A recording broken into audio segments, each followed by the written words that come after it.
and welcome to this seminar, which is called The Return of the Golden Hoof. And it's all about sheep. We've got a really short, sharp session. We've only got 25 minutes. We've got to keep it really, really tight. And it's a really complex subject too, so I hope you enjoy it.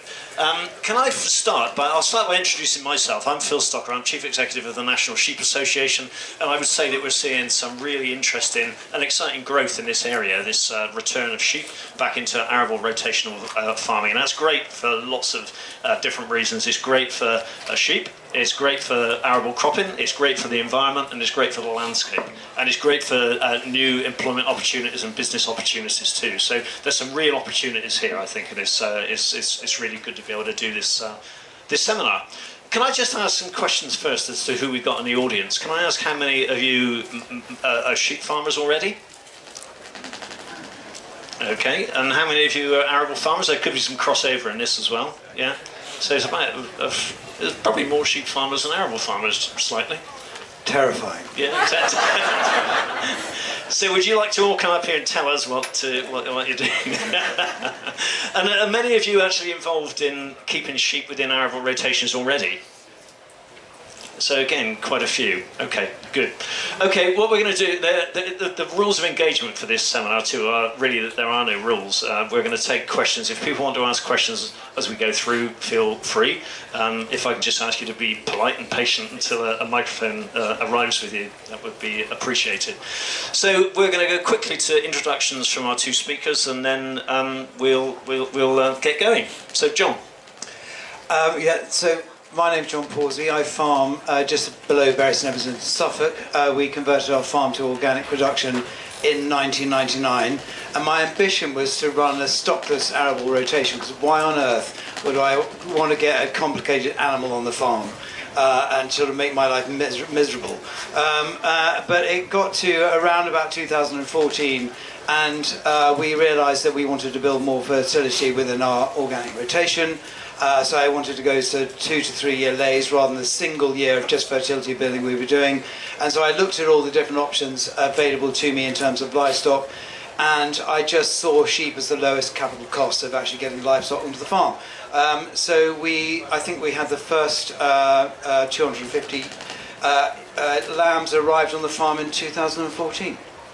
Great, thank you, John. And over to Robert Spink. Yeah, I'm Robert Spink, farm near Bury St Edmunds as well, in between Bury St Edmunds and Diss in Suffolk, running 600 New Zealand Romneys, lambing outside, outwintered. On top of that, through the winter time, we take on about 3,000 lambs, store lambs coming on keep to us, which we run over various different arable farms and with different arrangements with landlords. Probably over the whole year, we'd work with sort of 15 or 20 different landlords, all on varying different arrangements. Lambs are sold fat through AQM. Good. Thanks, Robert.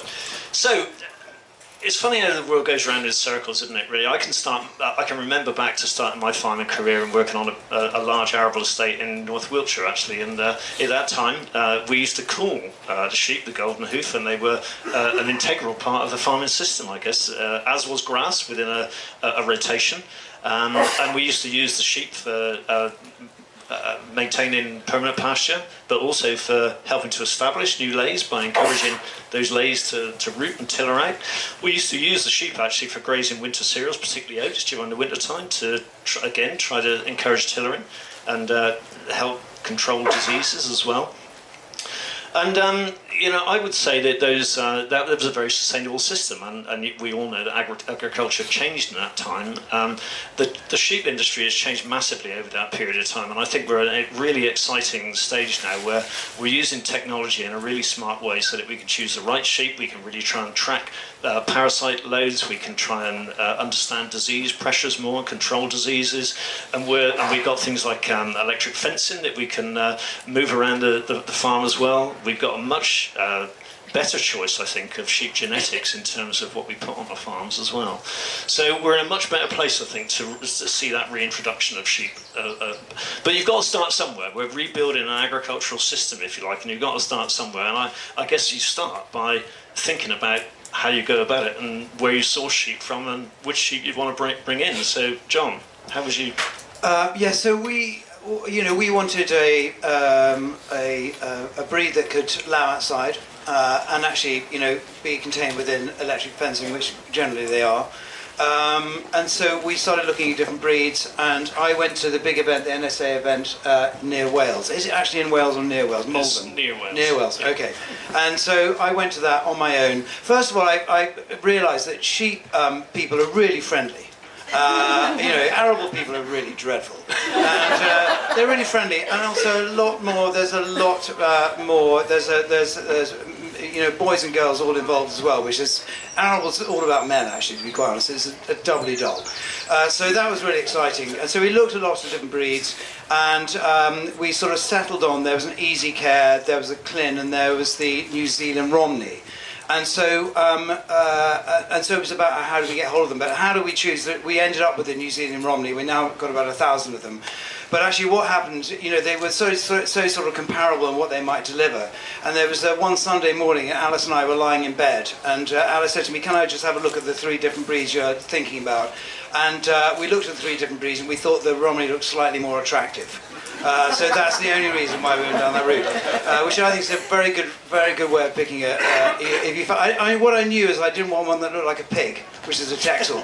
But funnily enough, we're actually crossing one with a Texel at the moment. But anyway, sorry, I probably said a dreadful thing there. And also organically, what I was really worried about was also getting lots of sheep from different farms brought on the farm for sort of biosecurity reasons. And so I did actually get a derogation to buy 250 lambs from a lovely man called Harry Metcalf down in near Romney Marsh. And we were able to just do that in one block for sort of health reasons. And then we bought another 250 the next year, and then after that we bred from our own replacements. But breed is really important, especially in an organic system, but also in a system we actually want it to be extensive. And John, you took the decision to set up a breeding flock, a flock of ewes, and obviously breed lambs and to sell lambs. But Robert, there's other ways of going about this too, isn't there? Really, particularly with this interest in, I suppose, more sensitive management of many of our uplands as well. You don't have to have a breeding flock. No. Well, there's a massive part of what we do now is taking sheep in on keep, which can take various different forms. There's plenty of people that put ewe lambs down for the winter time, but how we do it, we take on store lambs from somebody up north.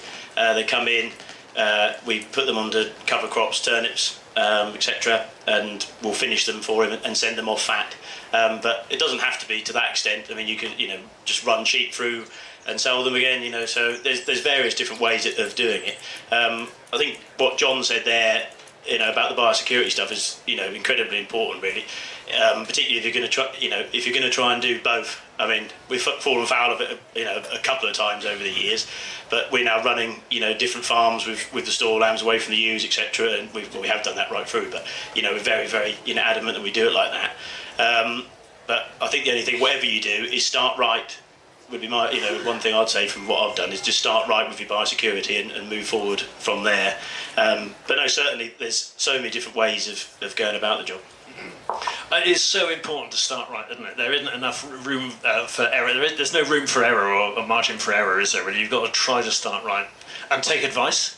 Oh, definitely, yeah. Well, I'm a big fan of that. I'll always ask anybody for all sorts of different questions. But I think that the start right one would be the one thing. If I could start again, I would start right. If you see what I mean. We fell foul of abortion, unfortunately, with the first 12 sheep that I bought. Didn't know anything about it at all. They were really bought on a whim, really, and then just by chance we were sort of convinced to lamb them. It just goes on and on the story, really. But we ended up with this breeding flock we've got now. But the mules we had before the Romneys were, we were really marred with it, really. And if only I could go back and start again, we wouldn't have done it that way. So, and as John was saying, sheep farmers generally are pretty helpful and pretty friendly, and there's lots of advice out there. Just it's about choosing the right advice, isn't it, really? But making sure that sheep are coming from a foundation, I guess, where they've got some health assurance behind them, and you've got some understanding of the health status. And making sure that you quarantine and apply some biosecurity measures as well, that you're not passing disease on within the flock is really, really important. But this is about the reintroduction of sheep into arable systems as well. Let's think a little bit about the crops and the grass and the establishment of and what you graze them on as well. We've seen some great interesting new options coming through now with SFI, the Sustainable Farming Incentive. So how do you manage your lays or your forage crops, John? I think what's interesting about establishment undersowing of lays is that it's not just for sheep, and we're all doing this now with the sort of sustainable farming incentive with, legume lays, but also herbal lays, and it's a real challenge actually getting that undersowing right. And we, at the very beginning, we started by sowing after harvest, and actually going to dry soils, and actually if you've got an early frost, if you don't get those clovers past their sort of like first true leaf stage, they can be killed by a frost. And we found that it was much easier to undersow them. But then, of course, you've got to undersow them at the right time so the crop canopy doesn't close over too quick, so the clover's kept too small and it can be eaten by slugs or a Satona weevil. So the timing of that's really, really right. And actually what we've ended up with, and actually it was completely cribbed off a wonderful farm manager at Sandringham called Keith Banham. And he always undersowed underneath spring oats. And the crucial thing is to let the clover get enough light to get it through to its first 2 true leaves, and because oats are so competitive, you can actually sow them at the same time or the day after sowing your oats. So they come up, they've got lots of light, but then the oats grow tall enough to keep the clover suppressed. So that's a top tip, and I think since we've started doing that, it's been very successful. And of course, the kind of mixtures that you put into these things is wide and varied, and everyone asks, but actually really depends on your soil type, what does best for you, and it's something you learn over a long period of time.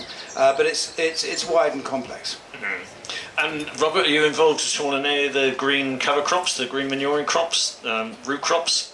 Yeah, no, definitely. Yeah, major part of again what we do. All of our own lambs are finished on the green covers, cover crops, turnips, etc. We're reliant on them really. We don't feed any sheep, any hard feed. So they're integral to what we do really. It's interesting. The interesting part is how those mixes as they come forward, and people want to use them with sheep to make sure that they are still able to be used fully by the sheep. As a grazier, we want to come onto the farms and graze these crops, but they have to be suited to the sheep as well for that to work. Let's just talk for a second about how this happens in practice as well, the business arrangements, because I think, John, you own your own sheep and you've got a shepherd, but we've got a growing number of examples now where particularly young people, I think, are owning flying flocks, and they're grazing other people's land actually. Through either a short-term grazing agreement or a partnership, those sorts of things. But that's all about the right people, isn't it? It's about relationships and making sure that that you're reliable, reputable, do the right thing. So, again, any comments on that, Robert?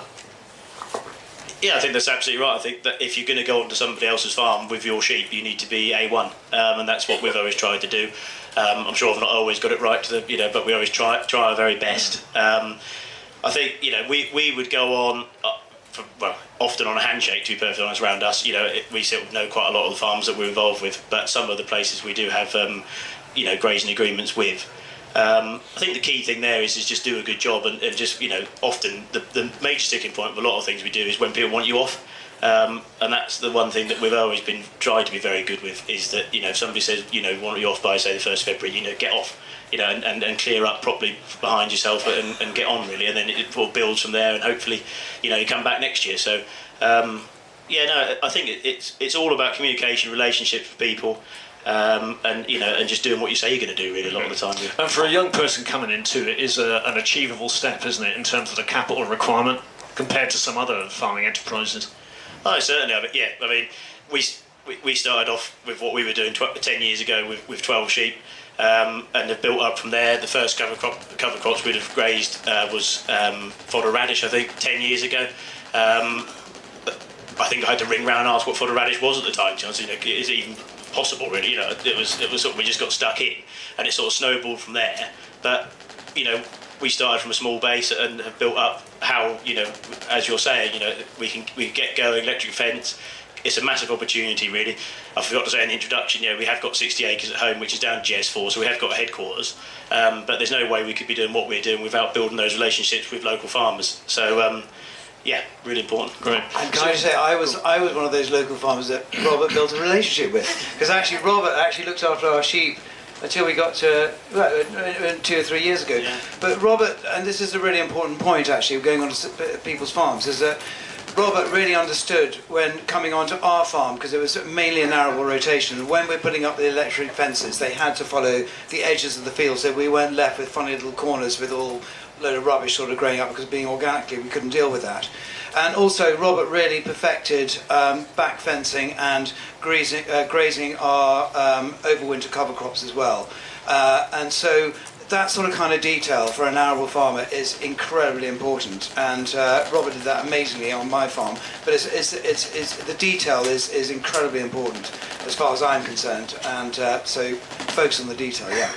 John, I don't think you're alone, and you know, on my journey here this morning, I've had 3 conversations with people about this, and quite often it comes up that I wouldn't say money is not important, because money is important, but quite often reputability, responsibility, doing what you promise to do is every bit as important as the money transaction. Exactly. And the other thing is, in talking about young people coming on farms, when Robert came with his team, he managed to halve the average age of our farm workers, overnight. So it was brilliant. Yeah. Brilliant. Okay, well, before we open up for some questions, I did say there were no rules, and people want to ask questions, please put your hands up. It's tough to see very much from here because we've been blinded, actually. But before we come to questions, or while the mics go around, can I just ask John quickly, if you were to do it again, what would you do? What did you do right and what did you do wrong? What would you do differently if you were to do this again? If we can get the microphones, there's a gentleman over here, please. To be honest, because we really thought about it very hard when we brought the Romneys onto our farm. I think it's all gone pretty well. Yeah. I think the only thing I would say is that sometimes with some of our undersown lays, when they haven't gone terribly well, we have had areas of overgrazing, and I find that really upsetting. We're not in that place now, but we have had it. Yeah. Excellent. Okay, thanks. So, gentleman here. We really like cover. Hello, is that it? Yeah. That's it. It's gone again. Okay, we grow oilseed rape in our rotation, and we grow crops, and we have sheep. And again, how do I do it? When we went to grow for grazing, and there's a. It's breaking up. Is there another microphone? Crops for sheep with no brassicas. What is the mix when you drop the brassicas? Would you have any recommendations on what you can grow if you dropping brassicas? Yeah, if you want to monitor oilseed rape rotation and you want to grow crops for sheep, what do you left? Can you repeat the question? So is it that if you're trying to dropping brassicas because of the oilseed rape in the rotation, what would you look to do? What grow? What would you grow? What would I grow? All I would say is that so when we've gone onto farms that I think are possibly in the same position as you have been, we'd be grazing things like black oats and vetch and phacelia maybe, which has worked well over the years. I'm not sure if that's really the right answer, but that's I think that's linked to the oilseed rape job. So the black oat, vetch, radish. I'm not sure would that go into the mix with that. I'm not sure, but so maybe some more of those. Or forage rye is another one we've grazed over the years. You can get quite a good, big mass of grazing there for in terms of the sheep side of things. So. John, have you got anything to add on that one? No, I mean the only thing is that we buckwheat. There's a problem with buckwheat with sheep grazing that. We've always put a bit of buckwheat in. It's been very low levels, and we've never seen a problem. But I would quite like to, as an arable farmer, because of the phosphate relationship, I'd quite like to put some more buckwheat in, but probably not great for sheep. Yeah, it's a balance, isn't it? Really, I mean, everything you grow won't be ideal for sheep. Some will be planted purposefully for feeding sheep, but they will be green cover crops. Yeah. Okay, more questions, more hands up. There were more. This gentleman here. If you stand up and hold it at the top, it might be better.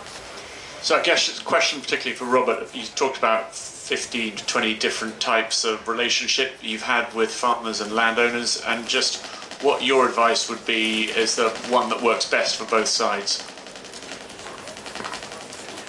The one where he gets it for free. I've yet to find that actually. I've worked on it. No, both sides. Yeah, both sides.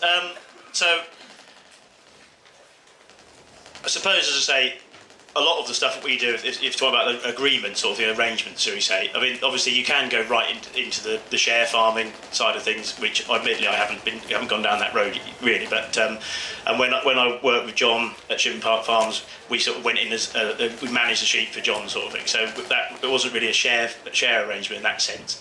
But in terms of like looking at things like grazing licences and sort of the other way, the handshake, basically, really. I suppose my advice there would be is try and find a middle ground that would suit, that covers all bases. If there's no reputation involved with the person you're trying to deal with, perhaps, or there's no references or whatever else, and obviously perhaps a license in that sense and get everything on paper, may be useful. I mean, to me, it's no detriment to me to have it all written down and all the rest of it, sort of thing. But I think that just covers the base, unless you know for certain you're going to be all right, maybe with whoever you're working with. Does that answer your question? Yeah. So much of it comes down to the individuals, doesn't it, and the people, and I guess there's lots of examples where people come in on a handshake agreement, and they get to know each other, and then a longer-term arrangement can come in on the back of that, possibly. I mentioned that share farming is obviously a very interesting way to develop. Certainly, and to be honest, we just actually had not really nothing to do with arable farming necessarily, but we've actually just been offered the opportunity to look at that with somebody. So in 6 weeks' time, I'll probably do a bit more detail, I'm afraid. But yeah, share farming is something that I think is really good. I think it's a great way for people, especially new entrants and younger people, to get into farming. I think it shares the cost and everything else, responsibility. I think that could really work, but I can't really give too much more detail, I'm afraid. There's lots of examples as well where people might be retiring and they want to stay living on the farm, and they still want the sheep on the farm, and they find someone to come in to start to take that business over, and they may take part ownership at the very early stages and then buy into the business. But it all comes down to the individuals and being able to get on with each other, doesn't it, really? Liking each other, I guess. But sheep farmers are likeable people, as John says. They're lovely, lovely people. Okay, this lady here. I'd just like to ask, I'm supposed to be retired or retiree. Hold on for 1 moment, if we get to the... Thank you. I'm hopefully going to retire at some stage in the not too distant. It's on. Yeah. And I just, it was interesting with we want to get livestock back on the farm. We're coming out of arable and we're taking about 57 hectares out this coming autumn and then put into grass. So we're going to look for stock. Do you think there's going to be enough stock to go around to graze all these cover crops and all that sort of thing in the future? And I agree, it's a good opportunity for young people, perhaps, but not, where we all get covered, as it were. Where are you? Where do you farm? Near John Pawsey, actually. Okay. Yeah. I mean, he won't come, he's organic, he won't manage to... Yeah. I'm Sudbury. Yeah. I mean, as a general trend, I think we're seeing sheep numbers in the lowlands on the increase, and that is probably on the back of this interest in the reintroduction of grass and more rotations and more multifunctional systems, I guess. And at the same time, we are seeing ongoing pressure on sheep numbers in the uplands, and I think we're likely to see that continue. I think that if we get it right, we'll maintain our national flock numbers, and there's certainly nothing in the market that would suggest that we couldn't do that. The market is very, very strong globally. I think there's always going to be volatility in our market, but globally I think our market is set to be fairly positive for the foreseeable future. So in theory there should be enough numbers around, but it's all about getting to know people. Again, I think that's somewhere we, the National Sheep Association, can help. We can certainly bring people in contact with each other, and we are working at the moment, we're just about soon to launch, Nicola, a new marrying up bureau, I guess, where we've got sheep farmers that are looking for grazing that arable farmers could look into as well, to try and create those links. So we've been doing that very successfully for many years in terms of connecting vets together with sheep farmers for lambing support, and we're going to roll that out to a land sharing arrangement as well. And just going back to the upland situation, if you follow what's been going on Dartmoor recently, and in the Lake District as well, there's going to be much more pressure on those uplands, I think, in terms of the right numbers of sheep at the right time in the right place. And that will mean that more and more of those farmers are looking for periods of the year when they can move their sheep down onto arable farms or dairy farms or whatever, somewhere else. So, but that's, again, it's about bringing the right people together and making sure that their two systems, I guess, can work alongside each other. But yeah, thank you. This lady here, please. Yeah. On this left-hand side. Yeah. Down this side. Yeah. Just down there on the right-hand side. Thank you. Okay. Okay. We've talked a little bit about whether the sheep farmer should get the grazing for free or not. Is it time that arable farmers started paying the sheep farmers for the value that they put in? And what is the NSA doing about promoting those benefits to help the sheep farmers? Okay. I think it's a stupid idea. I was going to say yes and close the session there and then. But actually, I think it's a very good question, and I think you're right. And I think it's actually, where do you place the value? We're actually still trying to. It's difficult within a rotation. So we've actually only done 1.5 rotations since we've had sheep on the farm, and really, I feel we've got to go 3 to really understand what benefit they're adding. So it's really difficult, but I think it's a really good question, and I think absolutely, definitely needs valuing more. Yeah, definitely. Robert, anything to add on that? No, I agree. I think.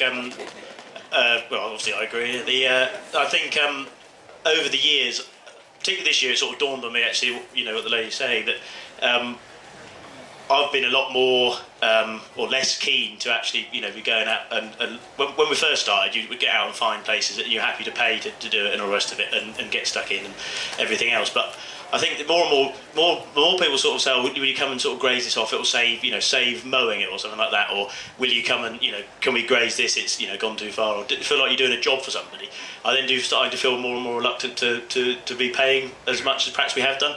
So I think hopefully that, that relationship can become more and more mutual, really, and the benefit of each other. And it's interesting. A lot of my friends locally around Suffolk are arable farmers, and a couple of them have said that people should be paying you, and you sort of laugh it off, and then you start thinking actually perhaps they should be. So I think it's an interesting point, and it'll be interesting to see where as it goes forward another 5 years, perhaps where we are at that point. I don't know. It comes back to what John said. Really, it's understanding the value, isn't it? It takes some time to learn the value, really. But in terms of what we're doing, then I mentioned this marrying up bureau that we're developing. But we've also got a report here if anyone wants to pick one up. It's called. It's about the role of sheep within arable rotations, really. So again, we'll carry on that theme for some time. And if anyone wants to come to the sheep event on the 30th of July at Malvern at the Three Counties Showground, again, this will be a topic that will be up for discussion there as well. So thank you very much for attending, and thank you very much to John and Robert.